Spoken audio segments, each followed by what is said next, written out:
manolotra ny arahaba tompoko. Mbola mahazo vahana hatrany ny tsikony talio eto Madagasikara. Vokatra izay dia miandrandra orana ny akamaroany ny faritra maro. Noho ny fitohizan'izay rotsakorana izay dia entanina ny rehetra mba ho mailo sy hitandrina fatratra ny amin'ny mety sy ny rano miandrona. Eo ihany koa ny mety ho fiakaran'ny rano na renin-drano ary indrindra ny mety ho fiotsahan'ny tany na tamboho eny anivon'ny fiarahamonina eny. Raha ny VINAN'NY TOETRY NY ANDRO amin'ireo ampitso maraina dia izy tandrifin-drahona ny any amorontsiraka avaratra andrefana torak'izay ihany koa ny any avatovavy mangoro ary atsinanana.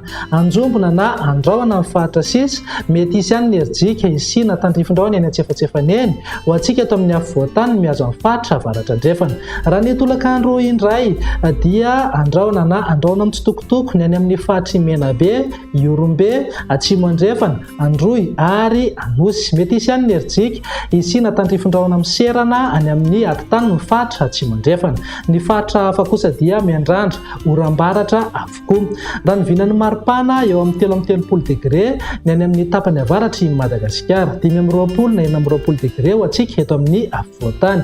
Morontsiraka atsinanana manodidina eo amin'ny 7 ka hatramin'ny 3 degré ny maripana ambony indrindra, raha toka eo amin'ny 30 ka hatramin'ny 30 degré kosa any amin'ny ilany andrefany i Madagasikara. Ny VINAN'NY TOETRY NY ANDRO ny talata indray dia miamaina aloha ny andro any amorontsiraka andrefana sy atsimo, raha toka miandrandra oram-baratra avokoa ny faritra sisa.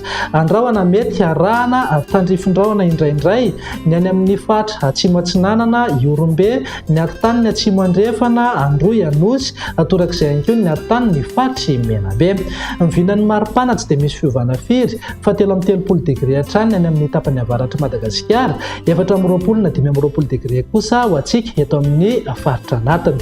Ny VINAN'NY TOETRY NY ANDRO ny alarobia raha no amaranantsika azy dia mbola mijanona ho maina hatrany aloha morontsiraka andrefana sy ny tapany atsimo nosy, anoram-baratra avokoa ny faritra hafa. Ny VINAN'NY maripana indray dia 30 degré hatrany any Antsiranana sy ny faritra Isava, eo amin'ny 15 na 20 degré kosa ho antsika eto amin'ny afovoan-tany. Dia izay indray ny VINAN'NY TOETRY NY ANDRO ato anatin'ny 3 andro avy. Manome fotoananao ho amin'ny manaraka indray. Veloma tompoko.